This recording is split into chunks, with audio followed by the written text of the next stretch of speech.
3, 2, 1. Recording episode 277 with Mr. Vince Sheffley, author of Rat Snakes. And that came up in Thanksgiving.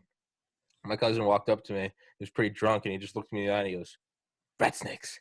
I was like, "Rat Snakes." For everybody listening, Rat Snakes is Mr. Sheffley's book, which will be in the top comment and in the description. It's a fantastic fucking book about being undercover ATF. And also, what we kind of got into last time, which my mind has been hooked on, is, well, I don't want to, now I guess I'll spoil, is your seeming brush-in with CNN, not CNN, oh, probably CNN, CIA gun running operation. Yeah. Yeah, and it's I can't get my mind off of that as I'm listening to more and more audiobooks about all sorts of things going on. And that seems to be a common theme that comes up in all sorts of stuff. Like embassy security services, Air Force OSI, FBI. It's a common theme I see in different stories occurring over different decades. They all talk about sometimes they run into something, they nudge up against the side of, if you will, something that goes up to, quote, the agency, and they get told from someone higher up, back off, go away. And my mind's just stuck on that. And I know there's only so much you can talk about, but fuck, my mind's just been hooked on that. Well, story I didn't tell you, I think I put it in the book though, but it was a very creepy event for me because we got involved in a big gun running operation with all kinds of ties to South Africa, and there were money wires going back and forth, and we had no idea what the hell we had stumbled on because these were two seemingly average people buying up, I mean hundreds of thousands of dollars in guns and ammos and accessories and cleaning kits, and like you were trying to outfit a small army or something. So we'd been on them for months and months. And finally we were sitting around, me and my partner were sitting around with the U.S. attorney, and he said, "Man, we probably ought not go any farther before we get somebody to weigh in whether or not we're stepping on toes." Obviously, our first thing that came to mind was international gun running. It's got to be a company operation, you know. And having had those experiences before, I didn't want something snatched out from under us after months and months of surveillance and all that. So we went through this cumbersome process. Had to go through our headquarters, through our CIA liaison, to their people, back through their liaison. Took weeks and weeks and weeks, and we were finally told, not asked, no negotiation, be at this location in Atlanta on this day at this time. And, you know, we'll figure it out, what if you're into something.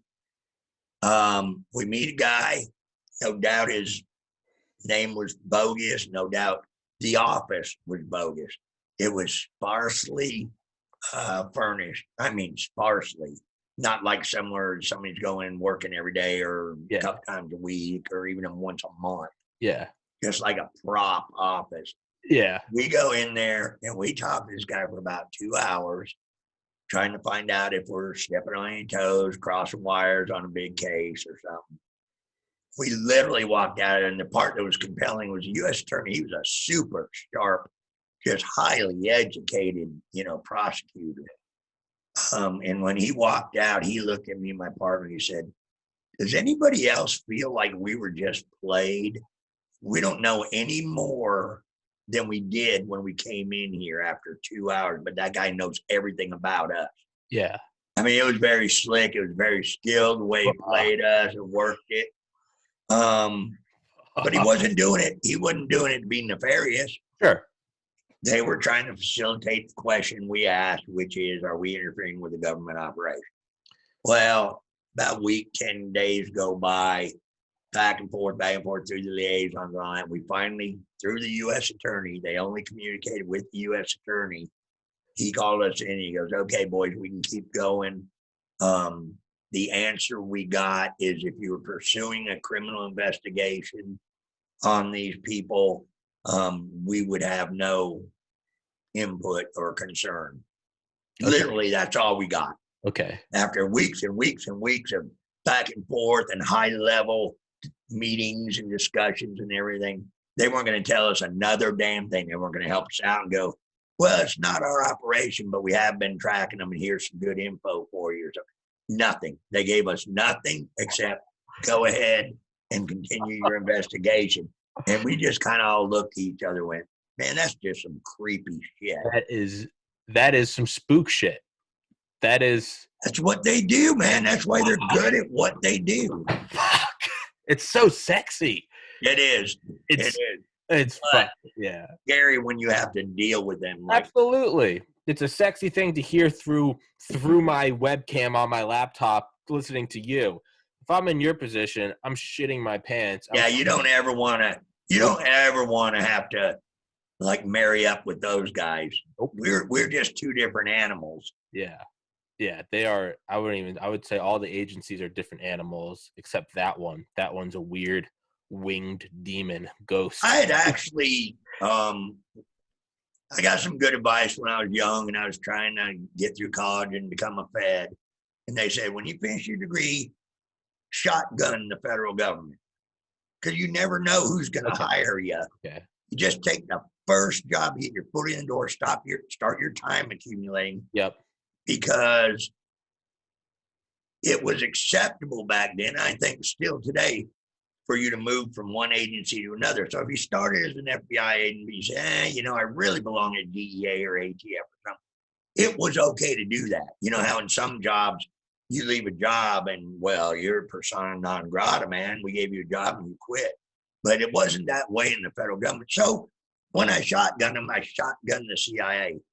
First of all, it took me about 12 calls. We didn't have the internet like we have today. Sure. Took me about 12 calls to find out that I could get somebody to talk to, a recruiter or however that worked back then. I don't remember all the details. So I call the number. I get a flat hello. I said, I'm sorry, I was trying to get the recruiter how may I help you? And or no, she didn't even say that. She said, fine, what's your name and your mailing address? And I gave it to her and she said, thank you, have a nice day, and hung up. That was our extent of our conversation. Didn't ever identify herself, who I was talking to or anything. And this is some low-level clerk at the agency. Yeah. About 2 weeks later, I get a freaking envelope in the mail, no return address. Postmark was just, generic, with my name written on it, and inside was an application or a questionnaire or whatever started that process. And I said, you know what? Do you really want to work for an outfit that can't even put their return address on an envelope? You might be biting off more than you can chew. So I kind of stepped away from that, although it would have been a cool career. Yeah. I don't know. Yeah, part of it could be like a bit of a turnoff. Like they can't even do that. But part of me would be like, that would just suck me in that much more. I know. It intrigued me. Oh yeah, dude. Right? It's right. It's the girl throwing herself at you at the bar, or it's the girl that won't give you the time of day. You're like, there's something. The other one's hotter, but you're like, that one. Something's mysterious about her, right? It's what's going on with her, right? She's got a scar on her face, and she won't even give me her number. I want that. That's the CIA, right? Yeah, pretty much. Fuck. Yeah. Man, that's eerie. How's your podcast doing? It's going good, man. Good. I thoroughly. This is the most fun I've ever had. I'm 30 years old, and who cares about fun, man? Are you making any money? Oh, now I'm making money. Attaboy. That's why it's the most fun I've ever had. I think I sold a few books after your last one. Oh fuck yeah, man! I hope so. I hope so too. It's hard to track in that and all that. Yeah. But. Yeah, well, that's what I try to do, man. Whenever I have on authors, I book, put it in the title, put it in the description, sticky it in the top comment, and everyone I talk to that does podcasts are like, you should be putting your own stuff in there. And I'm like, dude, I want to make the guests happy. Because if the guests are happy, I'm happy. Because that means I'm going to get more. Because as the podcast gets bigger, Dude, I had a guy, Roger Williams, that he's like, dude, I sold 100 books in one day after doing like my 5th podcast with you. He was like, it snowballed. Now he comes back on whenever I ask him to. So it's like, to me, I'm like, that's my business. Win-win, yeah. Yeah, well, yeah, that's my business, is like, make the fucking guest happy, man. And to me, it's like, dude, you're giving me, like, right now, you're giving me 45 minutes of your time. The least I can fucking do is try to throw a couple book sales your way. Yeah, right. To me, I'm like, there's nothing wrong with that. It's business. Do people ever comment on your podcast or anything? It's as the podcast is slowly getting bigger, it's becoming, first off, it was like maybe every 10th video someone would comment. Now it's moving up to where it's maybe 1 or 2 a video. Sometimes if the podcast gets political, people will start fighting in the comments, and that's my favorite because I love watching it. And some of the ones with the Delta Force guys right after the election, those ones got like 300 comments, and I think that's my record. But I did one last week that had a pretty good format. Sure. While they were doing it like we are right now, they were taking live questions. Yeah. No, I need a better internet connection to do that. I've done a podcast before, Don the Pleb, actually, you know what? You would love to do that podcast. Which one? His name's Don the Pleb, Pleb, and his group is Plebeian Media, Plebiea. I'll send you a link. And that's a cool guy. Yeah, man. I gave him some of my guests, and he's come on mine. But that's how he did it. This is a live chat, and he was just reading the comments as they go. I haven't figured that out yet. I think I need better internet or something. But no, mine, I do them, and then I upload them, and by the time it's uploaded, right, because I'll upload this one, it'll probably be uploaded by, like, 7 p.m.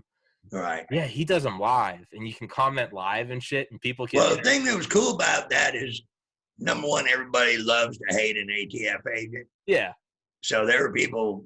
Yeah, texting in questions and motherfucker and me. Yeah. It was a lot of fun. But it's fun, yeah. No, that's why when I did his podcast, I mean, the first thing was like, who the fuck is this pale neo-Nazi? And I was like, fuck yeah, man. Like, you just got to roll with it. Like, that's the beauty of the internet, though, is people come. No one's like, here's a question I have. They're like, fuck this cocksucker. You're like, fuck yeah, right? Yeah, that's what I want to get to, is doing them live. But, dude, I'm going to absolutely get you to do his podcast. He's got about 5 times more people than I do. And his podcast is fun. You'll definitely get some book sales through that. Well, plus, he's a cool fucking guy. Shoot him an email, man. Hook a brother up. I will. I'll send him a text after this. His name's Don, dude. He's ex-Marine.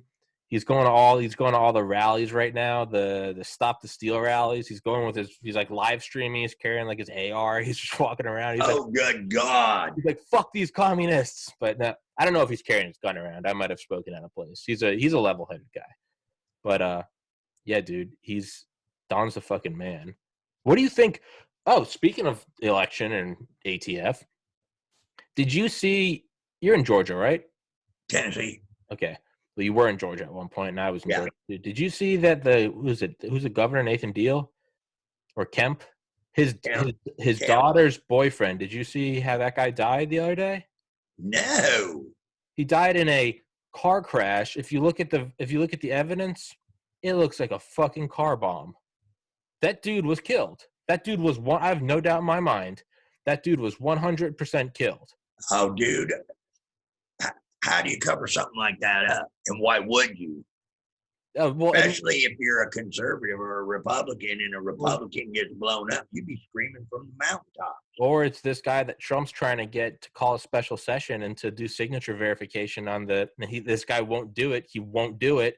I don't know if that looks a little sketchy when all of a sudden that doesn't look like a message from like some shadowy entity. They blew up his daughter's killed him, incinerated him. If that's not a message to, hey, shut the fuck up. I'd have to see that crime scene photo for sure. I will send you an email after this, dude. It looks like a drone strike in Iraq. This doesn't look like a car crash. All the grass for like 30 feet around just torched, gone. The car, I mean, this thing looks melted. Like, wow. Yeah, I mean, because if it wasn't that, well then, damn, man, those vehicles need to be recalled because that thing looked like it went up like an IED. Gets a little hairy. It's a little, especially because it's the I think we've seen enough over the years to know that nefarious shit happens sometimes. It absolutely happens, man. Who was that? Hastings, that journalist several years back, the guy that was posting bad articles about Petraeus, and then his car took off at like 120 miles an hour. Do you remember that? Nah, vaguely. Yeah, and the engine block like flew out of the car and went like 4 blocks. His car was incinerated, and they were like, "Oh, he, in like the previous 48 hours, he was sending like frantic emails and voicemails to family. He was like, "I'm not suicidal. I'm not like." And they found this guy, and his car exploded after doing 120 on like a suburban side road. Was that when Petraeus was in charge of the outfit? Yeah, I think actually, yeah, I think that was when. Whew, whew. Hey, man. If you're gonna go stand up, just you gotta understand that you might get JFK'd. It's Yeah, if you're a Iranian nuclear physicist, your days are numbered. yeah, man. Seriously, what was you never know when you might turn on your oven and you might blow out the top 4 floors of the apartment building. It happened. It does happen. And frankly, I don't have a problem when it happens to our enemies. I'm not too big of a fan when it happens domestically, but that might be the irony and hypocrisy of it, though. Can I support this shit when it happens outside our borders? Well, does that just mean it eventually comes home? I don't know. Is that the moral karma? Is it biting me in the ass? Well, there's a lot bigly between what you think happened and what you know happened. Yeah. I don't dispute there's Sure. been nefarious shit done in the name of the government in the domestic arenas. But I also know the government is not, with the exception of the CIA, the government is not really good at keeping secrets. Yeah. Yeah. And, police are not all that stupid. Yeah. They come up on a car bombing or a seat of a blast and somebody saying, "Oh, it's just a car wreck." It's hard to keep a bunch of local detectives and patrolmen quiet. Yeah. I'm just not a big conspiracy theorist. Yeah. I have to see proof. Yeah. Yeah. And obviously you're speaking as an ATF veteran. I mean, it's very easy for me, right, to look at it from just on my phone and go, conspiracy, deep state hit. But it's like, sometimes shit just happens. Sometimes there's sometimes the less sexy truth is that it was an outsourced car and it had some shitty materials used and the gas tank hit something it wasn't supposed to hit. It sucks to suck. Hey, I'd love nothing more if something like that happened than to see it get blown out of the water. Oh yeah. That would be fun to watch.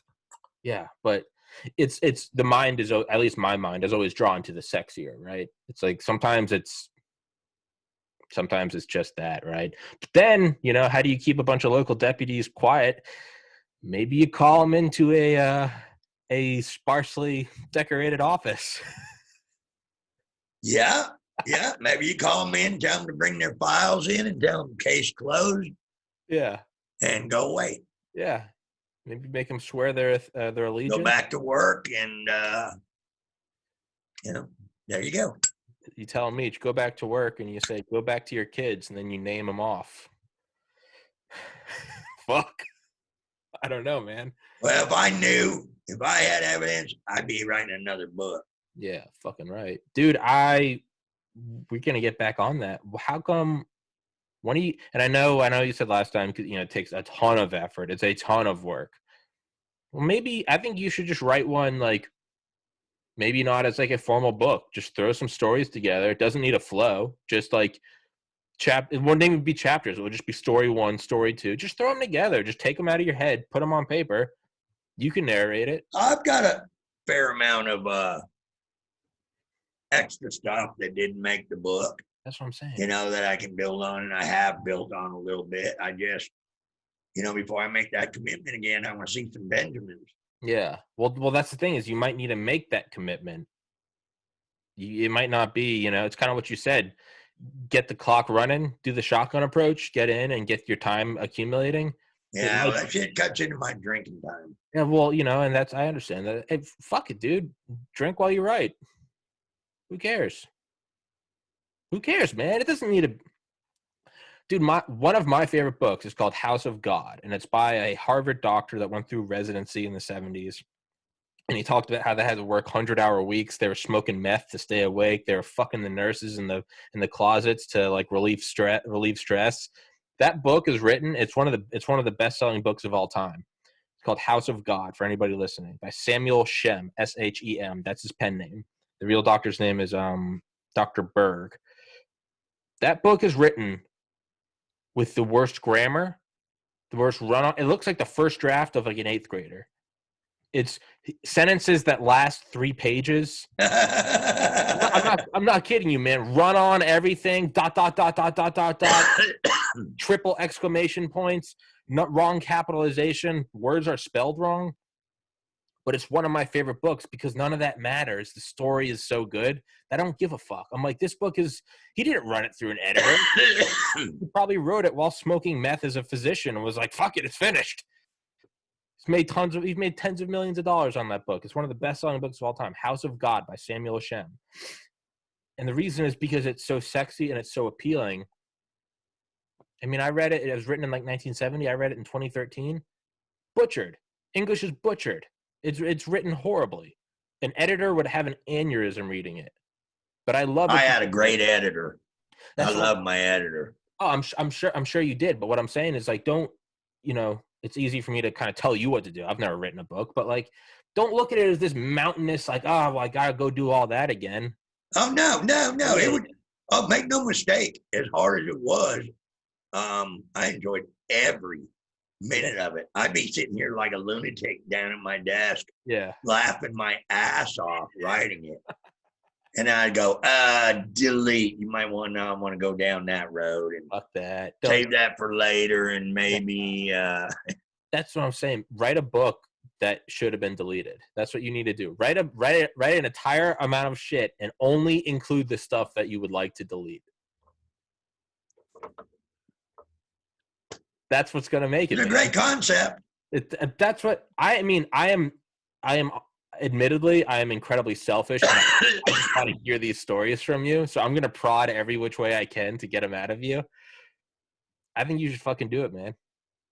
Well, and unfortunately, the ones that I literally had to delete and rethink and step away from involved other people. Yeah.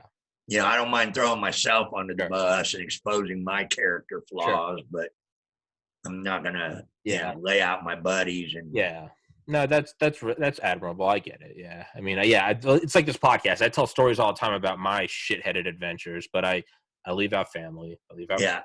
It's you can't just make it all right. Yeah, it's but to kind of pull it back towards the ATF or not, I don't give a fuck.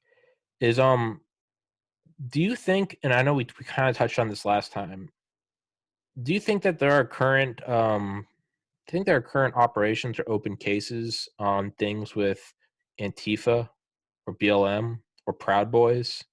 Oh, because I mean, absolutely. Yeah, because they are organized. They have supply chains. They have weapons. They have transportation. Now, ATF generally only pursues investigations on any long-term basis. Yeah. If they fall within our jurisdiction violations. So you got some Antifa guys or those other ones you were talking about out there knocking people in the head with sticks or what have you. We're probably not going to spend a lot of time. I mean, we probably have people inside those organizations monitoring. But until it rises to the level of the Molotov cocktails, which is, right in our wheelhouse, or destruction of government property, or, weapons violations, firearms violations, we pretty much leave that to the locals to police up and do whatever. We lend assistance, we lend manpower and equipment sometimes. But with things like, as you said, like when it bumps up, obviously, sticks, bike locks, just a bunch of people screaming and, a bunch of fat chicks with blue hair.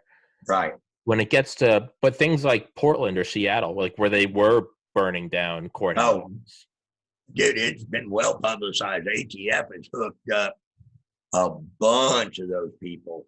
Came back, identified them, had the evidence and freaking lit them up, indicted them federally, and they're charging them, with destructive devices or attempts to burn a federal building, by means of explosive and all the various statutes. So yeah, when it elevates to that, or if like when they stop some of these guys en route to a rally and 3 of the 5 in the car are felons and they've got 15 rifles or pistols in their trunk, they got a problem. And we do get involved.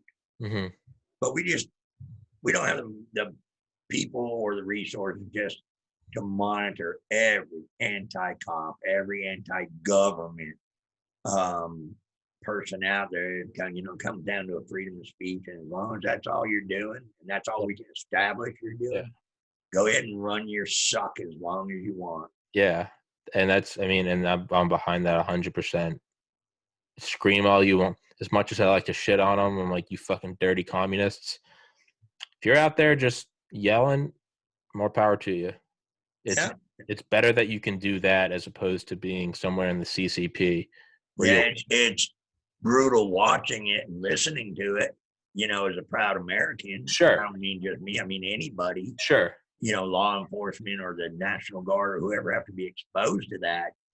It's brutal to not be able to just throat punch them and do some street justice on them, but we don't get to do that. So but that's what makes this place such a special place in time and space in human history, is that and China right now they're cracking heads, and anybody speaking out against their government, they're finding themselves in gulags and work camps, and they may be dead.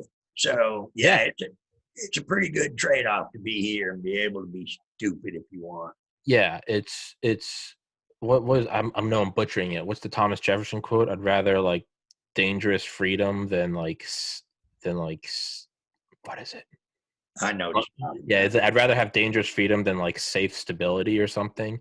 That's the trade-off, right? A trade-off of being able to own a gun is like you get mass shootings, right? A trade-off of like not being thrown in a gulag because I spoke out against the government is you get a bunch of people screaming in the streets calling you a Nazi. It's like, if we didn't have guns, and then somebody like that knucklehead in Vegas or whatever was predisposed to do that, he'd make a homemade bomb. Yeah. He'd fire up a 18-wheeler, steal an 18-wheeler, and just mow through the crowds until he ran over twice as many as he shot. Yeah, absolutely. Guns, and that's what just infuriates me as an ATF agent, is all this talk, the neophytes out there, the Kamala Harris and the Joe Bidens, and talking about all this legislation they will do. I just asked them a simple question. What one gun law have the criminals followed since the Gun Control Act of 1968? Yeah. Which one? Which one of those laws has any federal defendant, ATF defendant, followed? Yeah. So you can pass all the laws you want. Yeah. You're never going to stop a criminal, because a criminal is the person that breaks the fucking law. It ain't rocket science. But we can make it harder for them to get. No, you can't. They'll just go steal them. They'll make them. Yeah. When I hear people say like we're gonna ban guns, I'm like, oh, that'll work. Just like how I say to the same friends, I'm like, that'll work. Just like the drinking law being 21 really stopped us from getting booze when we were 16. Fuck out of here. We were going downtown with $100 and saying to someone, hey, I'll give you $100 to buy us a bottle of vodka. Go find a homeless guy. They don't give a fuck. They don't give a fuck. And again, what you said about that guy in Vegas, Mandalay Bay shooter, yeah, he would have, right? Because that's what happened in Nice, France in 2015, 2016. The guy took the truck and killed 86 people driving. The guy in Vegas, I would argue that he wouldn't go get an 18-wheeler. What he would have done is still got the same fucking weapons.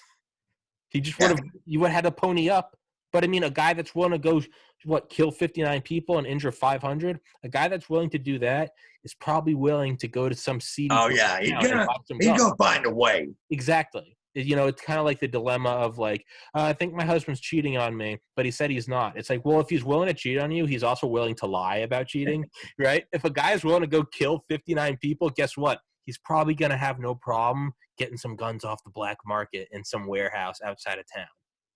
Just my 2 cents. I was going to kill all these people, but it's illegal. I just don't understand the concept of punishing presumably good and decent law-abiding citizens for the sins of the criminals.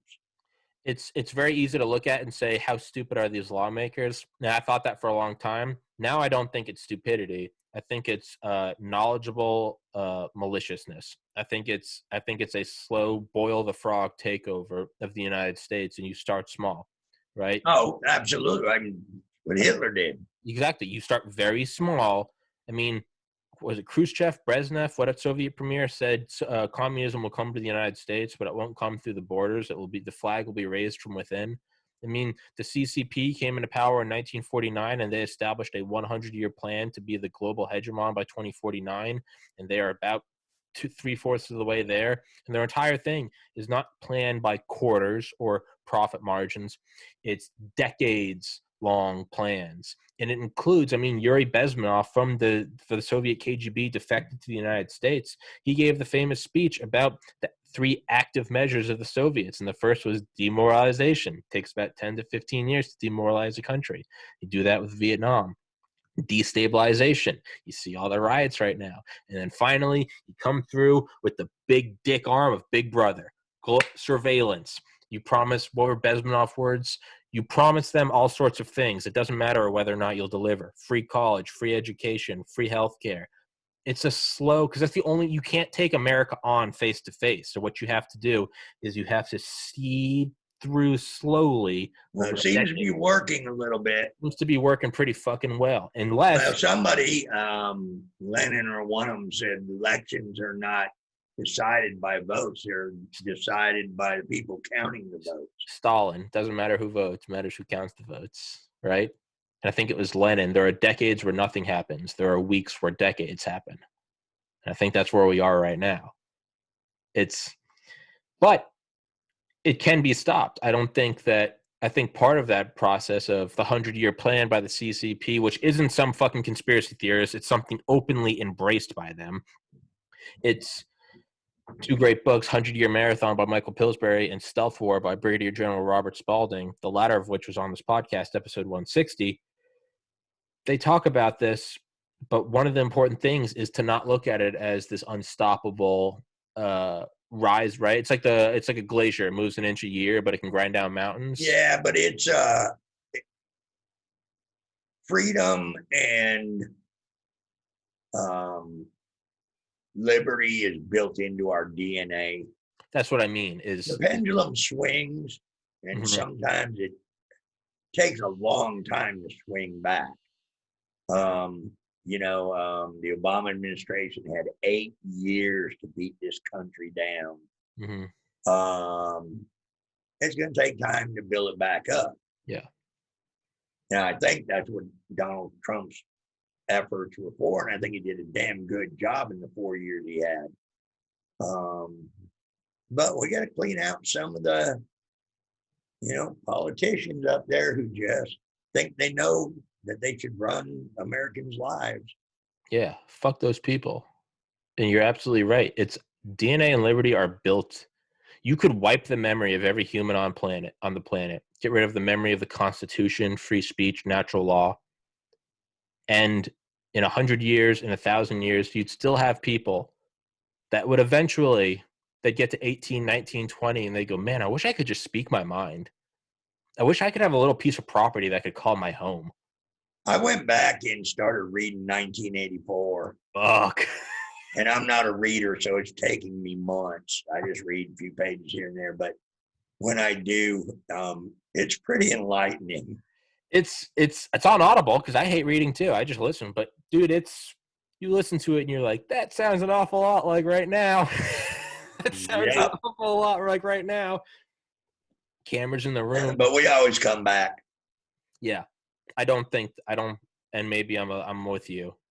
Maybe I'm an optimistic. Maybe I'm doe-eyed. You just got to read my book, Rat Snakes. Rat Snakes, and that's where all the answers are to all of your problems right now, everybody. Communism, the 2020 election. I mean, fucking the cure for cancer. Rat Snakes. Oh, it's in there somewhere. It's in there. You just got to find it. It's been written in code, right? Just like the fucking Aryan Brotherhood did in jail, where they'd write with like urine. You just got to look at the rat snakes from the right light under a black light and read it backwards. It's all there. Cure for cancer, how to build a pure electric jet engine. It's all there. Who killed Kennedy? Everything. Killed Kennedy? I lay it all out. It's out there. Who killed Kennedy? It's all out there. I mean, that's the truth. People don't know that. George Washington is actually still alive. It's in there. But you gotta look deeper. I got you for 8 more minutes, and I'm gonna milk the fuck out of these. Actually, yeah, I want to have on my buddy Joe, because I know he was trying to go into the ATF, and you remind me of Joe. He's one of my best friends. Not that has anything to do with anything, but I'm gonna have you on again in January with Joe. But for right now, and I know I keep circling back around to this, and I'm gonna keep pestering you. When are you going to actively start writing the book? No dodging the question. Not until you start making money. Don't know. I'll let you know when I do, man. Why you gotta do this to me? I got shit to do, man. Well, I don't have anything to do, actually. I just don't feel like freaking writing a book right this second. I'll start writing a book if your podcast can get 1,000 people to buy my book. I'll start writing the book in earnest. You start coming back. I'll have you on. You start coming back once a month for 45 minutes. I'm not coming back 1,000 times just to sell 1,000 books. No. You come back once a month for 2021. I'll have you on 12 times in 2021. I bet by this time next year, December 2021, I'll have you sold 1,000 books. All right, deal. I can't promise shit. But hey, man, this podcast next week will be 1 year old. It went from nothing to now I'm making a salary on it. One of my old partners, right before I came on here this morning, texted me and said, dude, I just saw a podcast you were on a while back. And I said, which one? And it was yours. Fuck yeah. So he's out there searching, it's for whatever ATF stuff, and it popped up. So yeah, who knows, man? You get about 1 million viewers, and fucking 10% of them buy my book. I'm New York Times, and then the publisher owes me a bonus. Fuck yeah, dude, it's how it's gonna work, man. And I'm loyal. So when my podcast is bigger than Joe Rogan's, I'll remember who my original guest was. Joe who? I don't know, some faggot who thinks he has a podcast. Just kidding. I love Joe Rogan, but yeah, but his podcast ain't as cool as yours. No, not at all. I love his. I started listening to his when I was about a year old in college. Actually, when I lived in Athens. That dude's a shit show. He's a guy. I fucking he makes me laugh. He doesn't give one shit. I know. That's why I love him. There's no welcome back to the Joe Rogan. He doesn't give a fuck. He's out there. If you go to his early episodes, like the first 100, sponsored by the Fleshlight, the handheld vagina. He's like, sponsored by the Fleshlight, guys. Look, we all masturbate. You got to rub one off. You want to watch porn, or you want to fuck this synthetic pussy? Joe Rogan Experience, episode 10. Like it's beautiful, and that's why I love him. He doesn't give a. And he went from being sponsored by the Fleshlight to getting $100 million deal with Spotify. Oh. Yeah. Oh. Ooh, he's right. Don't forget me when Spotify calls you, baby. I'll get you. That's why I say I'm loyal. I'm fiercely loyal. I'll remember you. But that's my logic, man, is people like genuineness. People like legitimate conversations. They don't want to you in a suit and tie and me in a suit and tie. Mr. Scheffler, you worked for the Alcohol, Tobacco, Firearms Agency. No, instead you come on, you're just smoking a cig, having a cup of whiskey, and it's like, what's up, fucker? And it's like, let's jump into it. The CIA is running guns in Atlanta. Go. Because that's how people talk in real life. No one does this candid shit, right? This podcast did not edit it. I don't edit shit. Unless the person specifically asks me to take out a segment, I will, out of respect for the guest. There's no editing, man. And that's why I love Joe Rogan, is because he acts how people actually act. That's not professional. No one acts professional. When you're at home with your family, no one's acting It's just, what's up, fuckface? That's how people act. He was just the first person to say, I'm just going to act how everyone acts normally. And that's why it's the most downloaded podcast in history. I think I got it. I think I can do it. Dude, I'm voting for you. I'm rooting for you. Thanks, man. Well, fuck. Let's wrap this bitch up. I know. Yeah, I got to bail, man. I got stuff to do, seriously. All right, man. All right, my man. Well, I'll send you an email. I'm going to put you in touch with my friend Don the Pleb. You absolutely need that podcast. Do that. He's a cool fucking dude. And all right, Mr. Vince Chapelou, author of Rat Snakes. Stick it in the top comment, in the description. Great book, about an 8-hour listen. It's fine. It's perfect. It's fucking hilarious. It's actually a lot like the book House of God, in that it made me laugh. Mr. Chapelou, stay safe, sir. God bless America. And thanks for being here, man. Later. Take it easy, buddy.